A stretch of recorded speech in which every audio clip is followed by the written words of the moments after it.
Salve Maria e viva Cristo Rei, aqui é o irmão Tom Midim. Seja muito bem-vindo aqui ao canal do YouTube, ao programa Tom Midim YouTube. Por favor, curta, comenta, compartilhe e se você não é inscrito, se inscreva e ative as notificações. Bom, para iniciar o tema de hoje, nós temos que entender qual é a visão evangélica em relação à Igreja de Cristo. Lembrando que o protestantismo do século XVI não é o mesmo dos tempos atuais, não é? Há muita doutrina diferente, há muitos ensinamentos diferentes. Então, o que eu mais recebo na outra plataforma de comentário é que a igreja, a verdade, ela é relativa. Ou seja, eu tenho a minha verdade, você tem a sua verdade e tá tudo certo. Mas biblicamente isso não funciona. Por quê? Porque Jesus é exclusivista. Quando ele diz para Pedro: Pedro, tu és pedra, e sobre esta pedra eu edifico a minha igreja. Ou seja, igreja aqui no singular e não no plural. Embora tenha comunidades, não é? Cada cidade tem uma igreja, mas a doutrina, há um líder guiando essas igrejas. Um líder, no caso, humano, não é? Que no nosso caso é o Papa. Então a doutrina é a mesma. Eu acho tão engraçado quando eles dizem, por exemplo, que a igreja somos nós. Mas isso não se comprova na realidade. Por quê? Porque para eu ser igreja, Cristo tem que ser o cabeça dessa igreja. E isso não acontece nas mais de 45 mil denominações evangélicas, porque ensinam um Jesus diferente em cada esquina. É como se Jesus pudesse ser comercializado. Cada um vende o Jesus, cada um faz a propaganda de Jesus que lhe apraz. Para que eu seja de fato igreja, eu tenho que agir conforme os ensinamentos de Cristo. E aonde que esses ensinamentos ou aonde que esta igreja se enquadra? Se enquadra na Igreja Católica. Nós temos basicamente 24 igrejas católicas, né, que determinam então a Igreja Católica Universal, como a Igreja Católica Ortodoxa e enfim. Mas, embora haja algumas advergências teológicas, mas a doutrina é a mesma. A espinha dorsal, que nós chamamos, é a mesma. Então, a única que se enquadra neste perfil de fato, ser igreja, seguindo os ensinamentos apostólicos, é a Igreja Católica. E eu não preciso nem mesmo entrar na história, porque eu posso pegar, por exemplo, desde Pedro até o nosso atual Papa Francisco, e essa sucessão apostólica ininterrupta existe. E é a única igreja que possui essa sucessão apostólica sem interrupções. Só aí eu já consigo entender que, de fato, a Igreja Católica é a Igreja de Cristo. Porque a ordem, tanto ordem eclesial, quanto ordem de fato. Ou seja, aqui não é a casa da mãe Joana. Nós temos o magistério que de fato interpretou as Escrituras e pode ter certeza que teologia da prosperidade não vai existir. E se um dia existir, este alguém que estiver fazendo a homilia possivelmente será excomungado da igreja.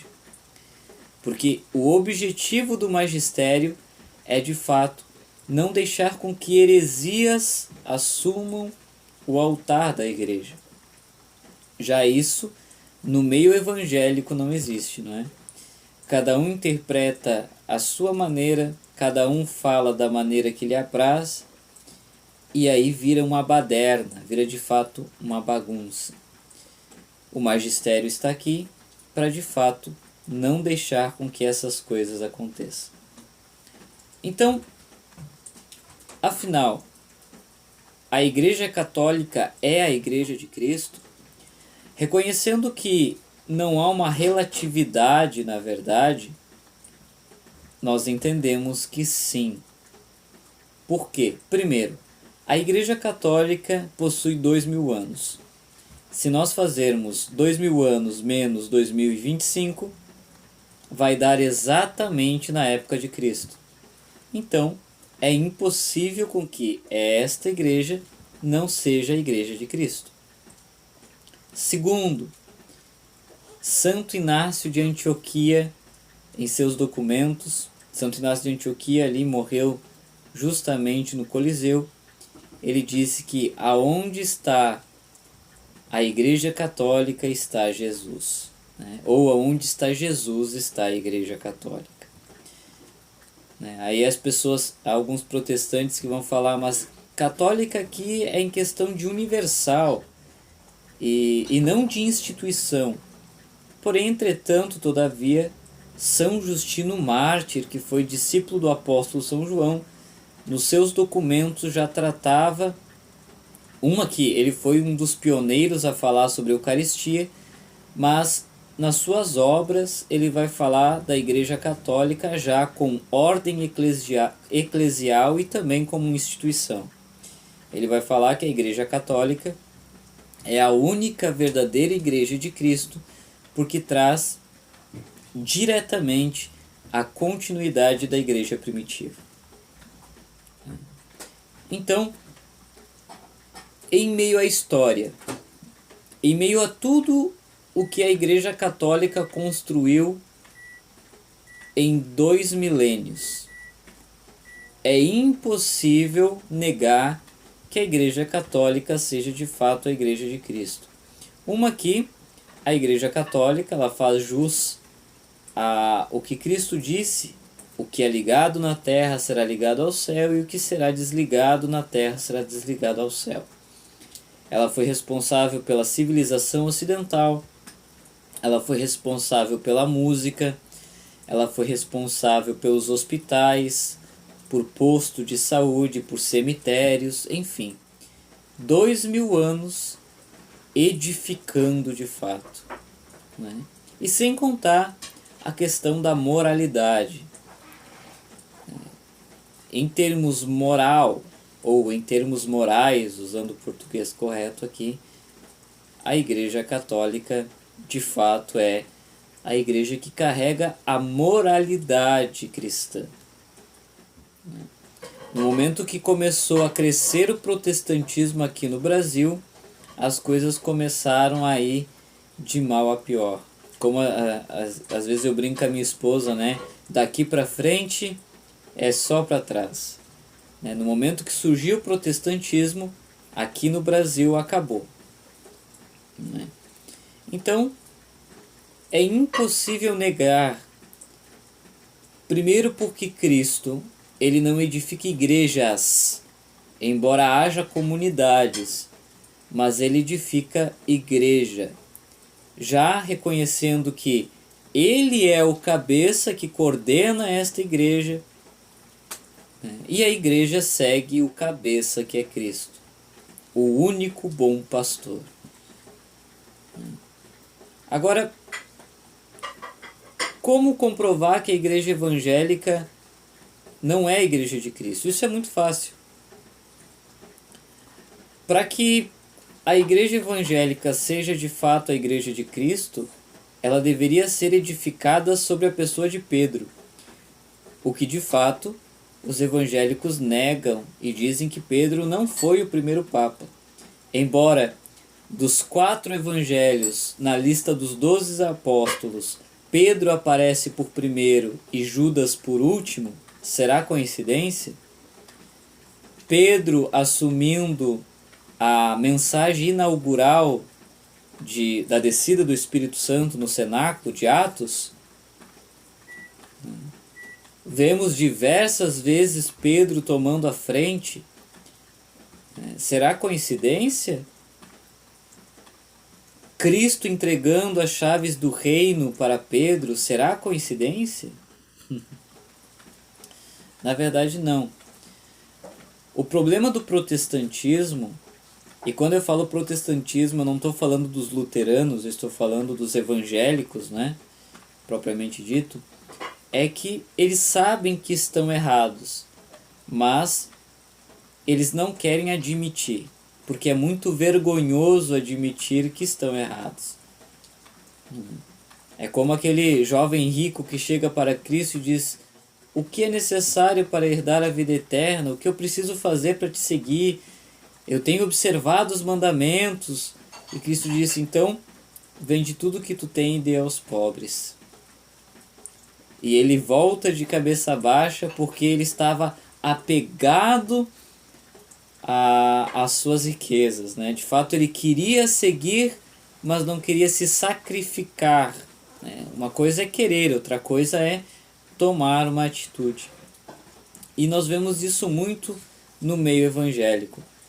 No fundo, eles sabem que estão errados, mas eles têm o orgulho de não admitir este erro, e é por isso que ficam batendo na tecla, rodando o disco nas mesmas coisas. Vocês são idólatras, vocês são mariólatras, vocês são lambedores de gesso, vocês, enfim, é sempre os mesmos argumentos. Por quê? Porque eles não têm mais do que de fato acusar a igreja. Na verdade, eles são filhos rebeldes, filhos pródigos que saíram. Só que a diferença do filho pródigo é que o filho pródigo viu que estava numa situação degradante e decidiu voltar. Já os evangélicos estão no chiqueiro, prestes a comer a comida dos porcos e se contentam com isso. Ou seja, estão felizes com a migalha, estão felizes por estar de fato distante, né, da igreja de fato, da arca de Noé, que é a igreja católica. Então eles ficam furiosos quando nós dizemos, por exemplo, que só há salvação na igreja católica, e de fato só há. Porque por mais que algum evangélico seja salvo, os 27 livros do Novo Testamento foi por intermédio da igreja católica. Caso contrário, até o Evangelho de Maria Madalena, que mostra Jesus casado com ela, estaria no meio das Escrituras. Então, se houver alguma salvação fora da igreja, continua sendo por intermédio da igreja católica, porque a Bíblia é um produto da igreja. A Bíblia nasceu da igreja. Outra questão básica e crucial é a questão da sola escritura. Jamais a Igreja de Cristo iria ensinar uma heresia tamanha como esta. Porque é como eu pegar Jesus Cristo e encaderná-lo e colocar zíper e tudo. No livro de João, por exemplo, vai dizer que nem tudo aquilo que Cristo fez está colocado ali. Está descrito, porque se caso estivesse, não caberia livros o suficiente para mostrar os feitos. Então, eu só creio nos milagres que estão mencionados nas Escrituras? Então, esta heresia, uma que a sola Escritura, ela é tão herética que faz eu pensar que a igreja acabou com a morte do último apóstolo, que é São João. Porque caso contrário, eu devo acreditar que eles deixaram sucessores. Só que esses sucessores, para continuar a igreja, não estão nas Escrituras. Então eu já devo deixar a sola Escritura de lado. Então, nós somos a igreja que prega a tradição apostólica, os ensinamentos apostólicos. Nós entendemos que Cristo não é um livro, Cristo é uma pessoa e Ele faz da maneira que lhe apraz. A sola Escritura é tão herética que faz com que a Bíblia manda em Jesus e não ao contrário. Sabendo que Cristo é uma pessoa, assim como a primeira e a segunda e a terceira pessoa da Trindade. Para que eu seja uma pessoa, eu devo ter emoções, sentimentos, vontades, né? Só que se eu encaderno Jesus Cristo, então eu já não trato ele mais como pessoa. Porque agora é a Bíblia que deve mandar em Jesus. Ele não pode fazer nada que não esteja escrito minuciosamente. Você consegue entender a gravidade herética da sola Escritura? Então só aí eu comprovo para você por A mais B que a Igreja Católica é sim, de fato, a Igreja de Cristo. Se você gostou desse vídeo, por favor, curta, comenta, compartilha. Se você não é inscrito, se inscreva e ative as notificações. E seu like é de suma importância. Que o Senhor te abençoe e até o próximo vídeo.